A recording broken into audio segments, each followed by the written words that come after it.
So hello students, welcome to my YouTube channel mathematics with अवीगर। Students, इस lecture में भी हम दिसंबर 2014 में CSIR UGC नेट में आए हुए क्वेश्चंस करेंगे। इससे पहले वाले लेक्चर में भी हमने इसी दिसंबर 2014 के ही क्वेश्चंस किए थे। पार्ट ए के हम क्वेश्चन कर रहे हैं अभी, ठीक है। तो देखिए, इस वाले लेक्चर में हमारा क्या क्वेश्चन है। फर्स्ट, कि the area of the inner circle and the shaded ring are equal. देखो, दो हमें सर्कल दे रखे हैं। एक तो ये वाला सर्कल हो गया बाहर वाला, ठीक है। एक हो गया ये अंदर वाला सर्कल। बाहर वाले सर्कल की रेडियस क्या है हमारी R1, और जो ये अंदर वाला सर्कल है छोटा वाला, इसकी रेडियस क्या है हमारी R2, ठीक है। यही लिखा है R1 और R2, ये हो गया इनका सेंटर। तो हमें क्वेश्चन में दिया क्या है, the area of the inner circle and the shaded ring are equal. यानी इस वाले सर्कल का, जो छोटा वाला सर्कल है ना, इसका एरिया और ये शेडेड रिंग, जो हमारी रिंग बन रही है ना, शेडेड है जो, इसका एरिया हमें दिया हुआ है, इक्वल है। तब हमने बताना है कि R1 और R2 में क्या रिलेशन है। ऑप्शन देखिए, ऑप्शन दिए हैं हमें। फर्स्ट ऑप्शन है R1 इक्वल टू R2 होगा। सेकंड ऑप्शन है R1 इक्वल टू होगा √2 इंटू R2। थर्ड ऑप्शन है R1 इक्वल टू होगा √3 इंटू R2। या फिर fourth option R1 equal to 2R2। तो इन चारों में से कौन सा रिलेशन होगा R1 और R2 के बीच, ये हमने बताना है। बहुत सिंपल क्वेश्चन है। आप ये सोच रहे होगे कि ऐसे क्वेश्चन भी आते हैं क्या नेट में? आते हैं भाई, आते हैं। आया हुआ क्वेश्चन है दिसंबर 2014 में। अगर विश्वास नहीं हो रहा है तो आप क्वेश्चन चेक कर लीजिए, क्वेश्चन आया हुआ है। इजी क्वेश्चन है, देखो कैसे करते हैं। हो सकता है अभी तक तो कई बच्चों ने कर भी लिया हो, बट फिर भी मैं बता देती हूँ कैसे करते हैं। तो देखिए, सर्कल के एरिया का फॉर्मूला क्या होता है, πr²। हमने कौन सा सर्कल का निकालना है, इनर सर्कल का। सो इनर सर्कल की रेडियस क्या है, R2। सो इनर सर्कल का एरिया क्या हो जाएगा, देखो मैं लिख देती हूँ language. Area of inner circle is, क्या होता है, πr²। आर क्या है हमारी छोटे वाले सर्कल की, इनर सर्कल की R2। सो क्या हो जाएगा, πr²। ठीक है। अब हमने निकालना क्या है, इस रिंग का। देखो, इस रिंग का निकालने के लिए हम क्या करें, इनर सर्कल का निकाल लो और इस बाहर वाले सर्कल का, आउटर सर्कल का निकाल लो। अगर आउटर सर्कल में से इस छोटे वाले को हटा दो तो क्या बचेगा, ये एरिया तो बचेगा जो शेडेड है। तो इसका एरिया आ जाएगा, ठीक है। अंदर वाले का तो हमने निकाल लिया है। बाहर वाले का क्या होगा, रेडियस क्या है R1, तो बाहर वाले का क्या हो जाएगा, πr²। ठीक है। हमें निकालना किसका है, रिंग का। तो πr² में से क्या लेस कर दोगे, अंदर वाले सर्कल का एरिया, वो क्या है, πr²। सो πr² माइनस πr²। ये किसका आ गया, एरिया ऑफ रिंग। लिख लीजिए, एरिया ऑफ रिंग। ठीक है। अब देखो, क्वेश्चन में हमें क्या दिया है कि ये दोनों एरिया हैं जो इक्वल है, तो इन दोनों एरिया को इक्वल कर दो, सिंपल। सो देखो, πr² minus πr² equal to πr²। ठीक है। अब देखो, पाई पाई से कैंसिल हो गया, पाई और पाई तो कैंसिल हो गए, ठीक है। R2 को इधर ले जाओ तो क्या आ जाएगा, R1² इक्वल टू, इधर जाएगा तो ये पॉजिटिव हो जाएगा। पाई कैंसिल हो चुका है तो क्या आ जाएगा, 2R2²। ठीक है, समझ आया। पाई को हम उस साइड ले गए, पाई तो कैंसिल हो गया, और इस R2² को इस साइड ले गए तो क्या हो जाएगा, ऐड हो जाएगा, माइनस इधर जाएगा प्लस हो जाएगा, 2R2²। ठीक है। तो इसका मतलब R1 इक्वल टू क्या आ गया हमारा, √2 और R2 का स्क्वायर है तो अंडर रूट आएगा नहीं, स्क्वायर और अंडर रूट क्या होगा, cancel. So √2R2। So R1 equal to क्या आ गया हमारा, ये वैल्यू। अब ये देख लो ऑप्शन में कौन सा ऑप्शन में बताइए, देखिए ना, R1 equal to √2R2, B option. तो राइट। देखा कितना इजी क्वेश्चन है, बट ये आया हुआ है नेट में स्टूडेंट्स। ठीक है। अब देखते हैं नेक्स्ट क्वेश्चन। देखिए students, next question, the equation m² minus 33n plus 1 equal to 0। हमें एक इक्वेशन दी हुई है, ठीक है, जहाँ m और n क्या है, इंटीजर्स। इंटीजर्स क्या होते हैं, -∞ टू इन्फिनिटी। ठीक है, -1 -2 -3 एंड 1 2 3, ये सब इन्फिनिटी तक ले जाओ, वो सब होते हैं हमारे इंटीजर्स। ठीक है। देन हमने बताना है इक्वेशन हैज, इक्वेशन कैसी होगी, इक्वेशन के सॉल्यूशन कैसे होंगे। फर्स्ट, नो सॉल्यूशन, इक्वेशन का कोई सॉल्यूशन नहीं होगा, या फिर एग्जैक्टली वन सॉल्यूशन, या सिर्फ एक सॉल्यूशन होगा, या फिर दो सॉल्यूशन होंगे, या फिर इनफाइनाइटली मैनी सॉल्यूशन, या फिर बहुत सारे सॉल्यूशन होंगे। ठीक है। तो हमें ये बताना है। देखो, इक्वेशन क्या दी हुई है, m² minus 33n plus 1 equal to 0। देखो इक्वेशन लिखो, m² minus 33n plus 1 equal to 0। ठीक है। इसका मतलब m² is equal to 33n-1, ठीक है। अब देखो एम स्क्वायर इक्व टू है हमारा 33n-1। तो इससे आप क्या समझते हो कि जो ये नंबर आएगा किसी ना किसी का स्क्वायर होगा, ठीक है, क्योंकि ये है क्या एम स्क्वायर। जैसे कि ऐसे समझो, जैसे एम स्क्वायर इक्व टू क्या आ रहा है आपका, आ रहा है सिंपल, आप 4 ही ले लो, ठीक है, इससे जल्दी समझ आता है। तो देखो एम स्क्वायर इक्व टू 4 आ रहा है, ये 4 किसका हो गया, 2 का स्क्वायर हो गया हमारा, ठीक है। इसका मतलब क्या हो गया, एम बराबर क्या आ जाएगा हमारा 2, ठीक है, एम बराबर आ गया 2। यानी कि ये एक ऐसा नंबर होना चाहिए जिसका एक स्क्वायर जो एक किसी नंबर का स्क्वायर हो, ठीक है। तो अब देखो इसका यहाँ पर है क्या हमारा 33n-1, और एम और एन हमें दे क्या रखे हैं, इंटीजर्स।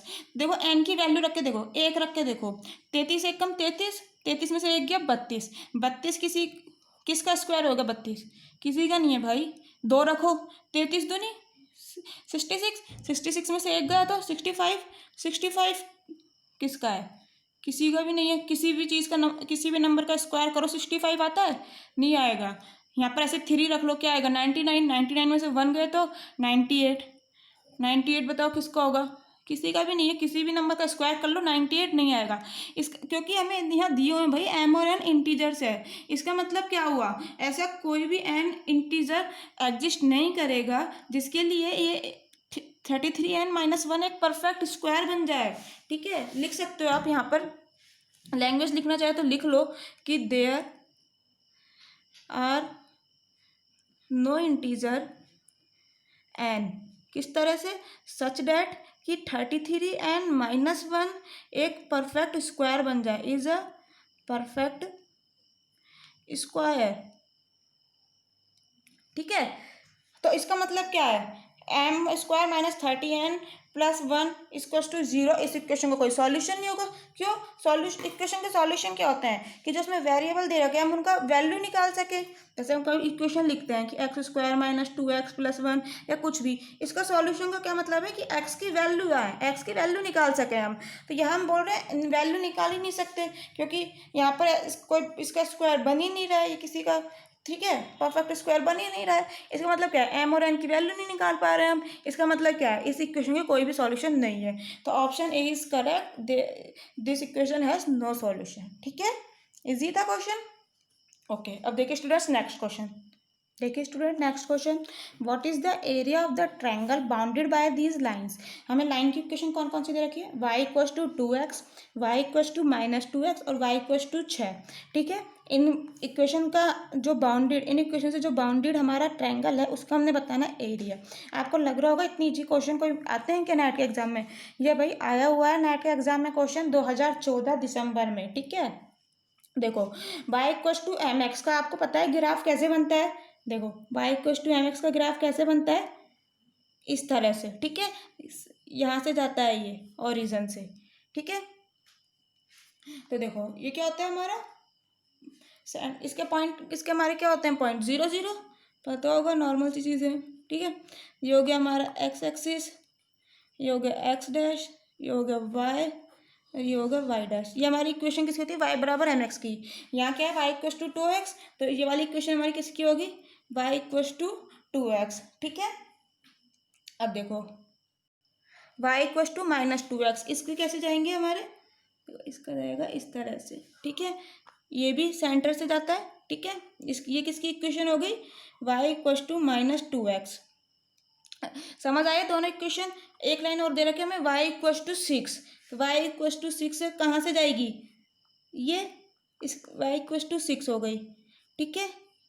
ये वाला पॉइंट क्या हो गया, y = 6, ये वाली लाइन है, इसका मतलब x की वैल्यू 0 है यहाँ और y की वैल्यू क्या है 6, ठीक है। ये वाला पॉइंट हमारा आ गया 0,6। अब देखो इस पॉइंट की वैल्यू क्या होगी, इस वाले पॉइंट पे y की वैल्यू क्या है, y की वैल्यू तो सेम ही है ना, यहाँ से यहाँ तक 6, तो देखो यहाँ पर y की वैल्यू रख दो 6, तो 6/2 3, x की वैल्यू क्या आ गई यहाँ से 3, तो इस वाले पॉइंट के कोऑर्डिनेट हमारे क्या हो गए, यहाँ लिख रहे हैं हम, क्या आ गया 3,6, ठीक है।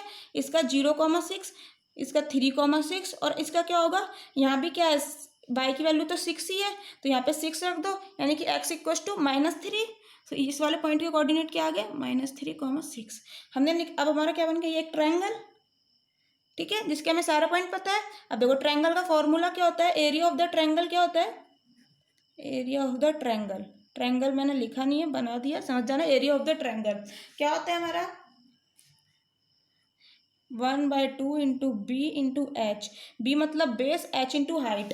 देखो बेस क्या है हमारा, ये वाली डिस्टेंस, ये वाली क्या है हमारी डिस्टेंस 6, क्यों, देखो अब इधर -3 को नहीं लेना, -3 तो हमने इसको कोऑर्डिनेट बताया है, बट ये डिस्टेंस तो 3 है ना हमारी, ठीक है, तो 3 ये और 3 ये, एक्स की वैल्यू क्या है 3, तो 3 + 3 6, बी की वैल्यू 6, एच की वैल्यू क्या है, एच क्या है, ये क्या हो गया बेस, ये क्या हो गई हाइट, यहाँ पर वाई की वैल्यू क्या है 6, इसका मतलब ये यहाँ से यहाँ तक की डिस्टेंस कितनी है 6, ठीक है, यहाँ से यहाँ तक की डिस्टेंस बिल्कुल नीचे तक, ये जो पॉइंट है ना ओरिजिन, ठीक है, यहाँ तक, इसका मतलब हमारा एरिया क्या आ गया 1/2 इंटू 6 इंटू 6, इसका मतलब 18, यही आंसर है, ऑप्शन बी करेक्ट, ठीक है, बहुत इजी है, सिंपल। बस आपको बस यहाँ पर पता क्या होना चाहिए कि लाइन ऑफ जो इक्वेशंस होती हैं उनको हम ग्राफ में कैसे ड्रॉ करते हैं, बस यही यहाँ पर समझने की चीज़ थी। y बराबर mx का ये होता है ग्राफ, और y इक्वस टू -mx का ये होता है, और y इक्वस टू 6 सिंपल सा है, ये आपको सबको ही पता है, इस तरह से बनेगी लाइन, ठीक है, समझ आया। अब देखो नेक्स्ट क्वेश्चन, सो देखिए स्टूडेंट्स, अगला क्वेश्चन क्या दिया है हमें, if N E T are distinct positive integers, N E T ये कोई अलग अलग पॉजिटिव इंटीजर्स हैं, ठीक है, किस तरह से हैं कि N into E into T, अगर इन तीनों को मल्टीप्लाई करें तो वैल्यू आएगी 2013, ठीक है, then which of the following is the maximum possible sum of N and E and T, N E T हमें डिस्टिंक्ट पॉजिटिव इंटीजर्स दे रखे हैं, उनको अगर मल्टीप्लाई करें तीनों को तो हमारा 2013 आता है, ठीक है, तो ये बोल रहा है कि एन ई टी की ऐसे बताओ कि इनकी क्या वैल्यू हो, अगर हम उनको सम करें, उनको जोड़ें तो मैक्सिमम पॉसिबल सम आना चाहिए, मैक्सिमम सम आना चाहिए, ठीक है, यानी इन तीनों को जोड़ो, इन तीनों की ऐसी कोई वैल्यूज लो कि जोड़े ना उनको तो सम जो आए तो वो मैक्सिमम आना चाहिए। देखो इस क्वेश्चन को सिंपल सा करने का तरीका बताती हूँ मैं आपको, और कुछ तरीका मत अप्लाई करो, इजी सा तरीका है। 2013 है ना, इसका आप ले लो एलसीएम, 2013 का एलसीएम लो, देखो एलसीएम लेंगे हम इसका सबसे पहले, ठीक है, तो ये 2013 किससे डिवाइड होगा, देखो पहले हो रहा है 3 से डिवाइड, 3 एकम 3, 3 छिंग 18, ठीक है, 3 छिंग 18, बचा कितना 2, 21, 3 7 21 और 3 एकम 3, ठीक है, ये आगे 671। अब देखो ये किससे भाग जाएगा, 2 से नहीं जाएगा, 3 से नहीं जाएगा, 4 से नहीं जाएगा, 5 से नहीं, 6 से नहीं, अब देखो ये जाएगा 11 से, 11 से डिवाइड करो इसको, क्या आएगा 11 छिक 66, बचा 1, 11, तो 11 एकम 11, 61 किससे जाएगा, 61 तो किसी से भी नहीं जाना, 61 से ही जाएगा, तो 61 एकम 61, ठीक है, हमने 2013 का यहाँ पर हमने एलसीएम लिया, तो देखो हम 2013 का फैक्टर क्या क्या बना सकते हैं, यहाँ लिख लो फैक्टर ऑफ 2013, देखो अब क्या क्या हो सकते हैं, एक तो यही सिंपल 3 11 61, ठीक है, तो लिख लो 3 इंटू 11 इंटू 61, ठीक है, एक क्या हो सकता है हमारा 1 गुना 11 इंटू 183, कुछ भी नहीं, 11 को ये लिख लिया, 3 को इससे मल्टीप्लाई कर दे, 3 एकम 3 और 3 छिंग 18 और 1, ठीक है, एक ये हो गया। अब हमारा सेकंड क्या बन सकता है, देखो 1 इंटू 3 इंटू 671, कुछ भी नहीं, 11 को 61 से मल्टीप्लाई करो 671 आ जाएगा, ठीक है, 3 वाला एज इट इज रख दिया इंटू 1, ये हो गया हमारा। देखो अब एक और क्या बन सकता है, एक और हमारा बन सकता है, देखो 1, अगर इन दोनों को मल्टीप्लाई कर लें, 11 तिया 33 इंटू 61, ठीक है, तो इसका मतलब हमारा क्या हो गया, ये 4 फैक्टर हमने बना लिए, 4 तरह से हम इसको लिख सकते हैं इसके फैक्टर के रूप में 2013 को, ठीक है, हमने कैसे बनाया, सबसे पहले एलसीएम लिया करो, फिर इस तरह से लिख लो आपस में मल्टीप्लाई करके, अब हमने बताना क्या है, मैक्सिमम सम बताना है हमें, ठीक है, इसीलिए हमने इसमें इस तरह से लिखा है कि किस तरह से मैक्सिमम आएगा। आप सबको ऐड करके देखो मैक्सिमम किससे आ रहा है, देखो इन दोनों को ऐड करो, इसमें हमने करना क्या है, नंबरों को ऐड करना है, यहाँ पर क्या होगी, ये जैसे एन की वैल्यू मान लो, ये ई की या टी की, किसी की भी कोई सी मान लो, ऐड ही तो करना है, 33 और 61 को जोड़ो, इसको जोड़ोगे तो क्या आएगा तुम्हारा, 3 और 1 4, 6 और 3 9, ठीक है, इसको जोड़ो, 3 और 1 4 7 और 6, इसको जोड़ो, 3 और 1 4 8 और 1 9 और 1, इसको जोड़ो, देखो 1 और 1 2, 3 और 2 5, 3 और 1 4, देखो 3 और 1 4 और 1 5, ठीक है, और 1 और 6 7, तो ये आ गया 75। तो इन तीनों का जोड़ हमारा आ गया 75। अब देखो 75, 194, 675 और 94, ठीक है। इन चारों में हमारा मैक्सिमम क्या है? 675, 675, ठीक है। हमने मैक्सिमम ही तो बताना है, मैक्सिमम पॉसिबल सम, इसका मतलब हमारा मैक्सिमम क्या है? 675। यही आंसर है, कौन सा ऑप्शन में? सी ऑप्शन में। सो दिस इज आंसर, ठीक है। इजी क्वेश्चन है, बट आप हमेशा मेथड याद रखिए। इस तरह का कोई भी क्वेश्चन आ जाता है तो आप इसका जैसे एलसीएम ले लीजिए, ठीक है। एलसीएम लेने के बाद जो भी आपके फैक्टर आए उनसे हम, जैसे 3 फैक्टर आए यहाँ हमारे, इनसे हम कितने फैक्टर बना सकते हैं? मल्टीप्लाई करके आपस में, जिस तरह से हमने यहाँ बनाए हैं, तो आप ऐसे फैक्टर बना लीजिए, उनका सम देख लीजिए, जो भी मैक्सिमम पूछा है, मिनिमम पूछा है, तो वो आंसर बता दीजिए, ठीक है। अब देखते हैं स्टूडेंट नेक्स्ट क्वेश्चन। देखिए students next question, the sum of first N natural numbers with one of them missed is it 42। मतलब देखो सम ऑफ नेचुरल नंबर्स का फॉर्मूला क्या होता है? n+1/2, ठीक है। तो ये क्या कह रहा है? अगर हम n नेचुरल नंबर्स, शुरू के फर्स्ट n नेचुरल नंबर का सम करते हैं तो उसका जो हमारा सम आ रहा है उसकी वैल्यू हमारी 42 आ रही है। कब आ रही है? जब उसमें से एक नंबर मिस है। यही लिखा है with one of them missed, ठीक है। तो what is the number that was miss, तो उसमें से कौन सा नंबर मिस है हमारा, कि उसकी वैल्यू हमने बतानी है, ठीक है। तो देखो sum of first N natural numbers with one of them missed is 42। Sum of natural numbers होता क्या है? एन प्राकृत संख्याओं का योग क्या होता है? n+1/2, ठीक है। ये क्या बोल रहा है? n प्राकृत संख्याओं का योग है 42। कब? जब उसमें से एक नंबर मिस है, एक नंबर उसमें नहीं है, यानी कि जो ये n प्राकृत संख्या का योग है वो ग्रेटर देन होगा 42 से। क्यों? इसमें 42 में हमारा एक नंबर ऐसा है, 42 जो हमारा सम है, इसमें एक नंबर ऐसा है जो हमने नहीं पता, ठीक है। और ये सारे n नंबर्स का सम है, इसका मतलब ये ग्रेटर देन होगा। समझ आई ये चीज़? ठीक है। सो n+1/2 ग्रेटर देन क्या क्या हमारा 42। अब देखो, अब इसमें हमने पुट करके देखो एक बार n की वैल्यू 5, ठीक है। n की वैल्यू 5 पुट करोगे तो क्या आ जाएगा यहाँ? 5 × 6/2, ठीक है। इसकी वैल्यू क्या आ रही है? दो से कट गया, 2 तिया 6, 5 तिया 15, जो कि लेस देन 42 है। इसका मतलब ये नहीं है n की वैल्यू। कुछ और पुट करो n की वैल्यू। n की वैल्यू हमने पुट करी 8 पुट करो, तो 8 से क्या आएगा? 8 + 1 9/2, ये 2 से कट गया, 2 चौके 8, 4 9 36, ये भी लेस देन 42 है। नहीं, हमारा तो ग्रेटर देन है, ठीक है। कोई बात नहीं, पुट n बराबर 9।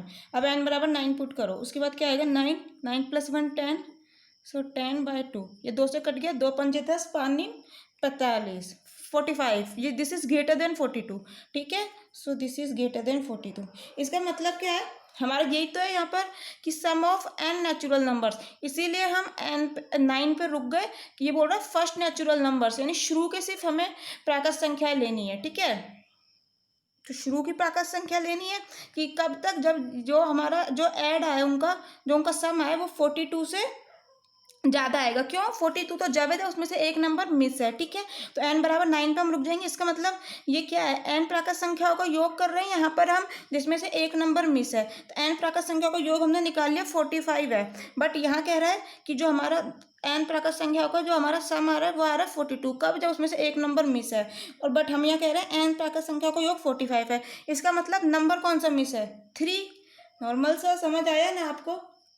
हम कह रहे हैं 45 है n प्राकृत संख्याओं का योग, n की वैल्यू जो है 9 है, यानी इसका मतलब क्या है? 1 + 2 + 3 डैश डैश डैश प्लस 9 की वैल्यू हमारी आ रही है 45, ठीक है। और ये यही बोल रहा है कि जब एक नंबर उसमें नहीं है तब योग 42 आ रहा है, तो उस नंबर को हमने फाइंड करना है। तो अब यहाँ पर योग आ रहा है 42, हमारा आ रहा है 45। इसका मतलब जो ये 42 योग है इसमें से कौन सा नंबर ऐड नहीं करा? इसमें +3 करना भूल गए। इसका मतलब जो नंबर मिस है वो क्या है? 3, ठीक है। इस 3 को ऐड करना भूल गए। ऑप्शन सी इज करेक्ट, ठीक है। समझ आया स्टूडेंट? इजी, आप समझने की कोशिश कीजिए, बहुत इजी क्वेश्चन है, कुछ भी नहीं है, ठीक है। हमारा जो सम आ रहा है वो आ रहा है 45, लेकिन इनके अनुसार 42 आ रहा है। कब? जब एक नंबर मिस है। तो इसका मतलब क्या है कि +3 मिस है इनमें से, क्योंकि 42 में अगर 3 और जोड़ देते तो 45 आ ही जाता, ठीक है। ओके स्टूडेंट्स, अब देखते हैं नेक्स्ट।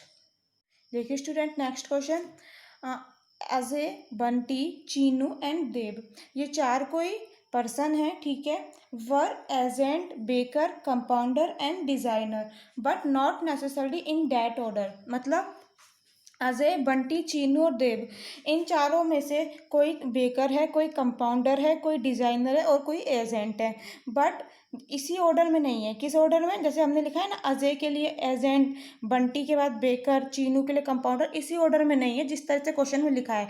हो सकता है अजय कंपाउंडर हो, चीनू बेकर हो, कुछ भी, कोई भी हो सकता है, ठीक है, पर इन चारों में से ही कोई पोजीशन है इनकी।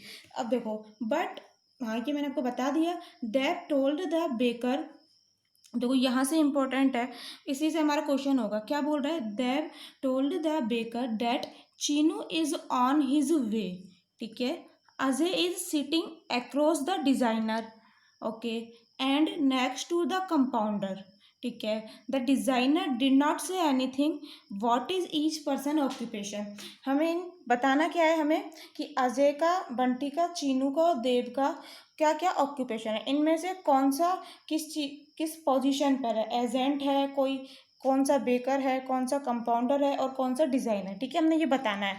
अब देखो इस क्वेश्चन को सॉल्व कैसे करेंगे। देखो यहाँ में दिया हुआ है, Dev told the baker that Cheenu is on his way.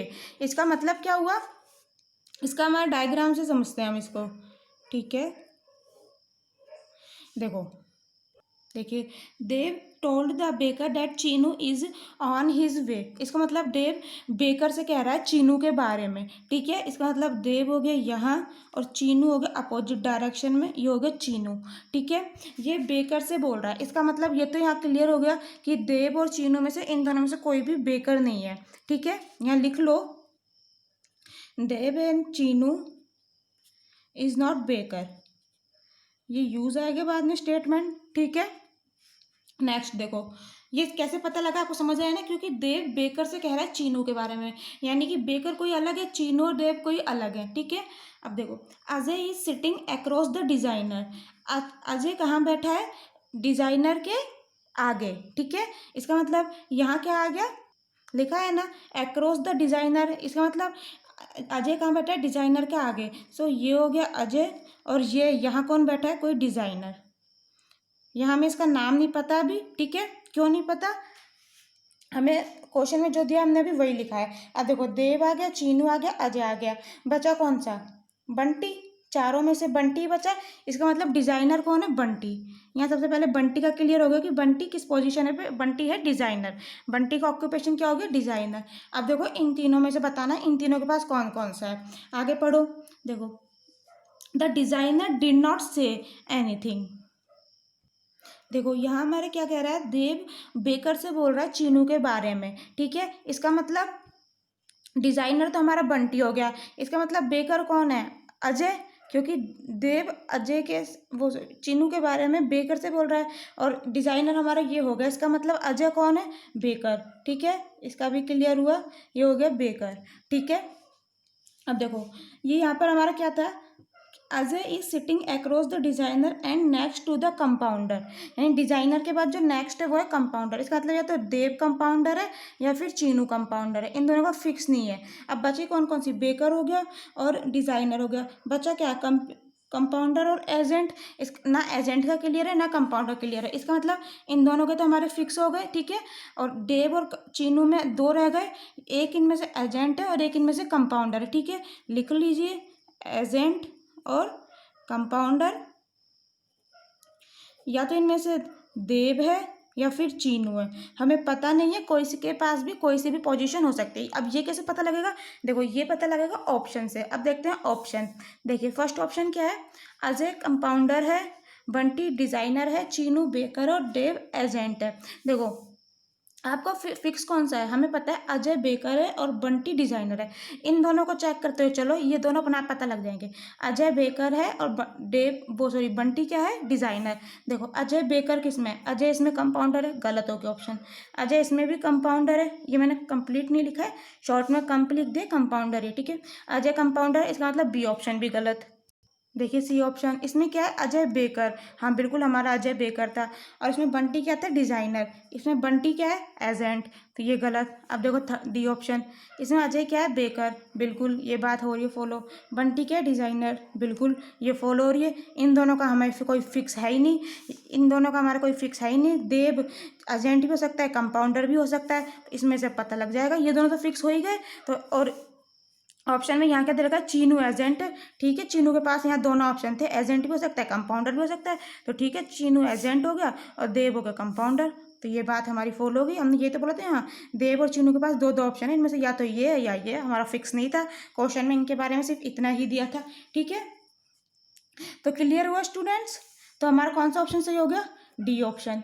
ठीक है, इजी क्वेश्चन है, सिर्फ आपको लैंग्वेज समझ के डायग्राम बनाना चाहिए कि कौन सा किस पोजीशन पे है, क्या ऑक्यूपेशन है उसका। ठीक है, समझ आए स्टूडेंट्स आपको। तो अगर अच्छा लगा हो, आपको वीडियो समझ आई हो, तो प्लीज़ सब्सक्राइब कर दीजिए, लाइक करिए और दोस्तों के साथ शेयर ज़रूर करिए। ठीक है स्टूडेंट्स, और कमेंट ज़रूर करिए अगर आपको कोई भी क्वेरी है तो। ठीक है, so thank you so much.